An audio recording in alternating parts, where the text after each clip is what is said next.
मेरा नाम विभा कुमारी। जैसे कि नया साल आ चुका है तो आप सभी को मेरी तरफ से हैप्पी न्यू ईयर। मैंने आपको लास्ट क्लास में प्रीफिक्स के बारे में बताया था। प्रीफिक्स क्या है क्या नहीं है।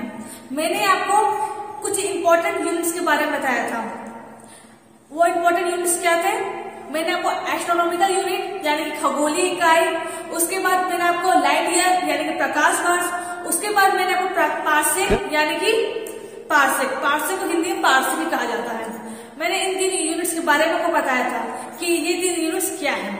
उसके बाद मैंने आपको प्रीफिक्स के बारे में पढ़ाया था कि प्रीफिक्स क्या है, उपसर्ग क्या है। उपसर्ग क्या है? उपसर्ग आपने व्याकरण में पढ़ा होगा, जाना होगा कि किसी भी मूल शब्द के आगे जुड़ करके उसका अर्थ ही बदल देना। किसी भी मूल शब्द के आगे जुड़ करके उसका अर्थ ही बदल देना क्या होता है? प्रीफिक्स होता है, उपसर्ग होता है। मैंने आपको कुछ प्रीफिक्स के बारे में यानी कुछ उपसर्ग के बारे में बताया था और कहा था कि जो प्रीफिक्स बाकी रह गए हैं वो आपको मैं नेक्स्ट क्लास में करवा दूंगी। तो जैसा कि आप देख सकते हो स्क्रीन में, prefix 4 powers of 10। Prefix 4 powers of 10। तो देख सकते हो यहाँ पर 10 की पावर -1 क्या लिखा हुआ है? 10 की पावर -1 को क्या कहते हैं? देसी कहते हैं। और इसका सिंबल क्या होता है? इसका सिंबल होता है small D.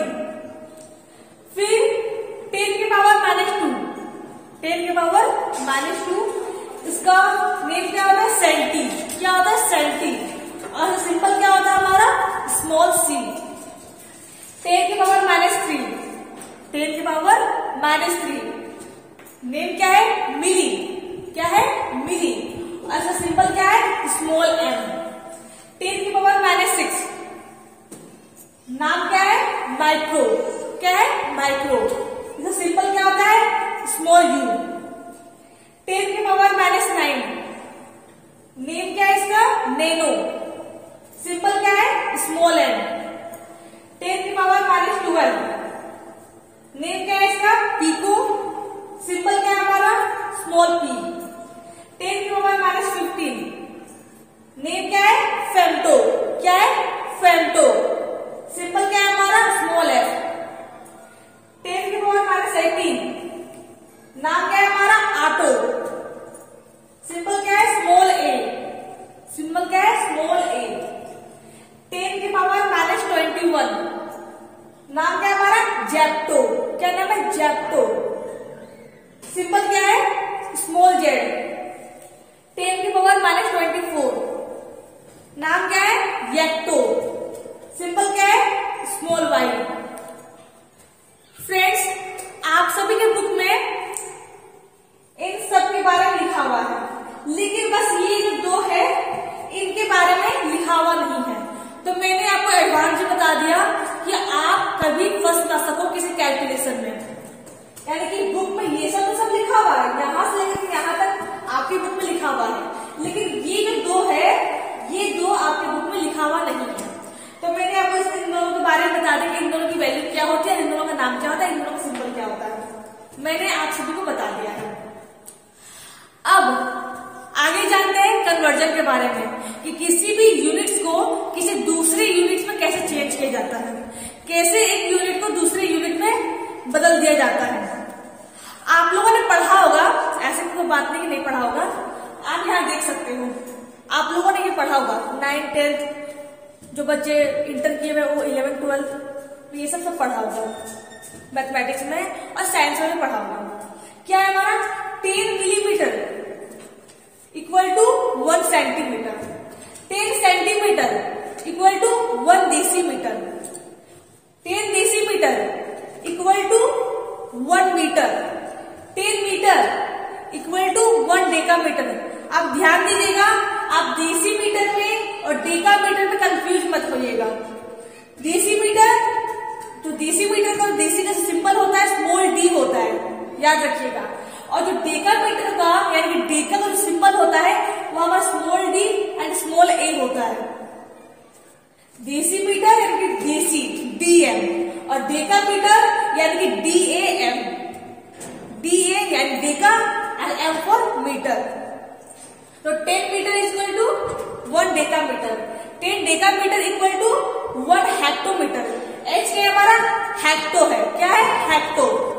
10 hectometre equal to 1 kilometre. आप लोगों को लग रहा है कि ये तो मैं जानता हूं, मुझे पढ़ने की क्या जरूरत है, लेकिन फ्रेंड्स ये बहुत इंपॉर्टेंट है, इसलिए मैंने लिखवा दिया है कि क्या है।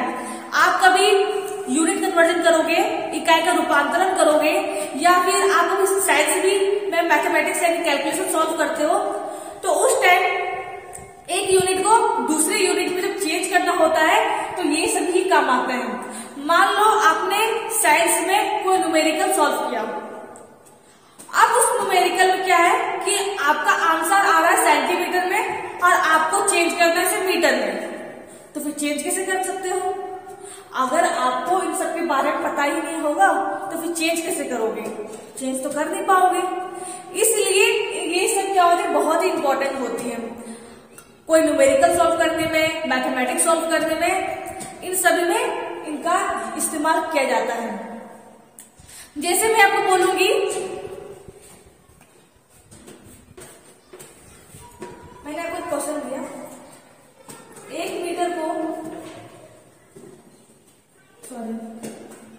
100, अगर मैं आपको बोलूंगी कि 100 मीटर है, क्या है? 100 मीटर है, को आप सेंटीमीटर में चेंज करो। किसमें चेंज करो? सेंटीमीटर में। तो कैसे चेंज करोगे? यदि मैंने आपको बोला कि 100 मीटर को आप सेंटीमीटर में चेंज करो, तो कैसे कर सकते हो? इनकी मदद से कर सकते हो। क्या है ये? आपको पता होगा कि 1 मीटर इक्वल टू 100 सेंटीमीटर हमारा होता है। क्या होता है? 100 सेंटीमीटर होता है, यानी कि 1 मीटर में 100 सेंटीमीटर होते हैं। क्या होते हैं? 1 मीटर में 100 सेंटीमीटर होते हैं। तो मैंने आपको बोला है कि आप 100 मीटर को सेंटीमीटर में चेंज करो। तो ये क्या, ये हमारा मेन पॉइंट है। इसको मैं यहाँ पर बॉक्स बना देती हूँ। ये क्या हमारा मेन है। अगर आपको पता होगा कि 1 मीटर में 100 सेंटीमीटर होते हैं, तो आप आसानी से 100 मीटर को सेंटीमीटर में चेंज कर सकते हो। आपको चेंज करना है 100 मीटर को, तो यहां आप लिखोगे 100 मीटर। चेंज करना सेंटीमीटर में, तो 100 इंटू 100 सेंटीमीटर। तो क्या आ गया हमारा? 1 क्या आ गया? 10,000 हमारा सेंटीमीटर आ गया। कितना आ गया? 10,000 हमारा सेंटीमीटर आ गया है। मैंने आपको बोला कि आप 100 मीटर को सेंटीमीटर में चेंज करो, तो आप कैसे करोगे? आपको पहले 1 मीटर में कितने सेंटीमीटर होते हैं आपको उनका पता होना चाहिए, तभी आप 100 मीटर को सेंटीमीटर में चेंज कर सकते हो। तो आपको क्या पता है कि 1 मीटर में 100 सेंटीमीटर होते हैं, सेंटीमीटर होते हैं, तो 100 मीटर में कितने सेंटीमीटर होंगे?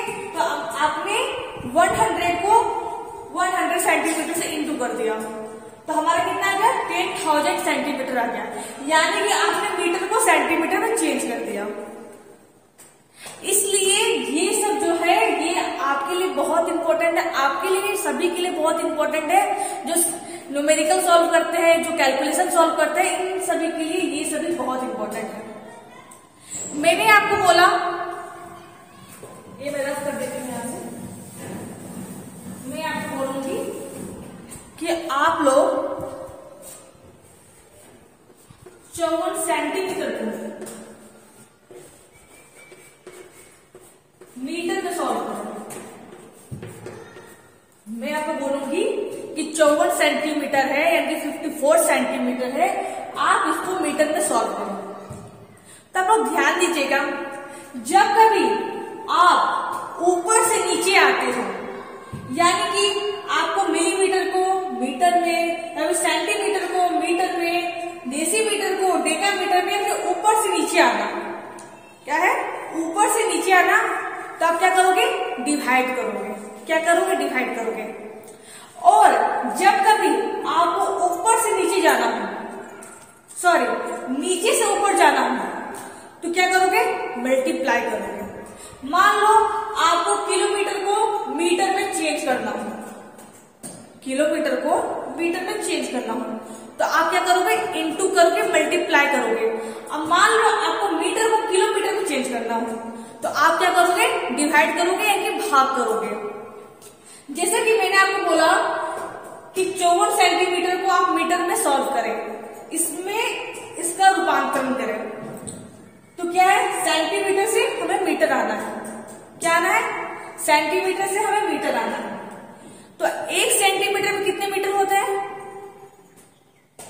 1 सेंटीमीटर में कितने मीटर होते हैं, क्या बोला कि 100 सेंटीमीटर में कितने मीटर होते हैं, 1 मीटर होते हैं, यानी कि 100 सेंटीमीटर हमारा होता है 1 मीटर। तो आपको तो सेंटीमीटर को मीटर में चेंज करना है, आपको क्या करना है, सेंटीमीटर को मीटर में चेंज करना है, तो आपको सेंटीमीटर ही निकालना पड़ेगा। तो अगर मैं सेंटीमीटर को मीटर में निकाला है, तो 1 सेंटीमीटर क्या हुआ, ये जो हमारा 100 है, ये जो हमारा 100 है, ये हमारा डिवाइड में चला जाएगा, तो 1/100 मीटर। मैंने आपको बोला कि 54 सेंटीमीटर को आप मीटर में चेंज करो, तो आप क्या जानते हो कि 100 सेंटीमीटर में 1 मीटर होता है। कितने मीटर होते हैं, 1 मीटर होते हैं। तो आपको सेंटीमीटर को मीटर में चेंज करना है, तो आप क्या करोगे, सेंटीमीटर को मीटर में चेंज करने के लिए आप इसको 1 यूनिट में लाओगे, तो 1 सेंटीमीटर इक्वल टू क्या हो गया हमारा 1/, ये जो हमारा 100 है, जो कि मल्टीप्लाई में यहाँ पर है, ये हमारा डिवाइड में चला जाएगा। आपको सेंटीमीटर को चेंज करना है मीटर में, तो 54 सेंटीमीटर क्या होगा, 54 सेंटीमीटर बराबर 54/100 क्या आएगा, 54 सेंटीमीटर इक्वल टू 54, ये हमारा 54 जो है 54 जो है यहां चला गया, 54 यहां चला गया अपन 100, यानी कि हमारा आंसर आ जाएगा 54.0। क्या आएगा हमारा 0.54 मीटर आ जाएगा। ये जो है डबल जीरो चला जाएगा और इसके बाद 2 अंक के बाद हमारा डिसमिल यानी कि दशमलव आ जाएगा। दशमलव आपके चैप्टर में है, आपके सिलेबस में है, आप आगे उसको और अच्छे से जानोगे। वैसे भी आप सभी को डेसिमल के बारे में पता होगा कि डेसिमल क्या होता है। तो फ्रेंड्स, ये जो हमारा है, ये हमारा बहुत ही इंपॉर्टेंट है। क्या है, बहुत ही इंपॉर्टेंट है। ये हमारा बहुत ही इंपॉर्टेंट है। आपको इन सबको अच्छे से याद रखना होगा कि कितने मिलीमीटर में कितने सेंटीमीटर होते हैं, कितने सेंटीमीटर में कितने मीटर होते हैं। आपको इन सब के बारे में अच्छे से जानना होगा, तभी आप किसी एक यूनिट को दूसरे यूनिट में चेंज कर सकते हो। जैसे मैंने आपको बोला, सेंटीमीटर को मीटर में चेंज करना हो, हेक्टोमीटर को किलोमीटर में चेंज करना हो, यानी किसी भी यूनिट को किसी दूसरे यूनिट में अगर चेंज करना हो तो आपको इन सब के बारे में अच्छे से पता होना चाहिए। मैंने क्या कहा, जब भी आप ऊपर से नीचे आते हो तो आपको डिवाइड करना होगा। जैसे कि यहाँ सेंटीमीटर को आपको मीटर में चेंज करना था, तो आपने क्या किया, यहाँ पर डिवाइड किया। क्यों किया, क्योंकि आप ऊपर से नीचे आ रहे हो। देख लो यहाँ पर सेंटीमीटर है, आपको मीटर में चेंज करना है। क्या है, आप ऊपर है और आपको ऊपर से नीचे आना है, तो आपने क्या किया, आपने डिवाइड किया। क्या किया, डिवाइड किया। लेकिन जब मैंने आपको पहले वाला कैलकुलेशन सॉल्व करवाया था, तो उसमें क्या था, आपको नीचे से ऊपर जाना था। क्या करना था, नीचे से ऊपर जाना था। तो क्या करना है, अगर आपको हेक्टोमीटर को डेकामीटर में चेंज करना हो तो आप मल्टीप्लाई करोगे। क्या करोगे, मल्टीप्लाई करोगे, यानी ऊपर से जब नीचे आओगे तो डिवाइड करोगे, और जब नीचे से ऊपर जाओगे तो मल्टीप्लाई करोगे। सेंटीमीटर को मीटर में चेंज करना था, हम लोगों ने क्या किया, डिवाइड किया। क्या किया, डिवाइड किया, क्योंकि हम ऊपर से नीचे आ रहे हैं। तो फ्रेंड्स, मैंने आज आपको प्रीफिक्स के बारे में बताया। प्रीफिक्स जो बाकी रह गए थे, मैंने उनके बारे में आपको बता दिया। उसके बाद मैंने आपको यूनिट कन्वर्जन के कुछ पार्ट बताए कि यूनिट कन्वर्जन क्या होता है। अगले क्लास में मैं आपको यूनिट्स ऑफ लेंथ के बारे में बताऊंगी कि किस तरह लेंथ के भी अलग अलग यूनिट्स होते हैं, उसको एक यूनिट से दूसरे यूनिट जाता है। फिर मैं यूनिट्स ऑफ मास के बारे में बताऊंगी, यूनिट्स ऑफ एरिया के बारे में बताऊंगी कि एरिया की क्या क्या इकाई होती है, एक इकाई को दूसरी इकाई में कैसे चेंज किया जाता है, उसकी वैल्यू क्या क्या होती है, उसके मान क्या क्या होते हैं, उन सभी के बारे में आपको नेक्स्ट क्लास में बताऊंगी। और कुछ क्वेश्चंस भी आपको दूंगी जिससे कि आपको घर बैठे सॉल्व करना है। मैं आपको दे दूंगी और आपको घर बैठ करके उसे सॉल्व करना है, कमेंट में आंसर करना है। वो होगी नेक्स्ट क्लास में बात होगी। आज मैंने आप सभी को इन सब के बारे में बताया, तो आज के लिए बस इतना ही। Thank you.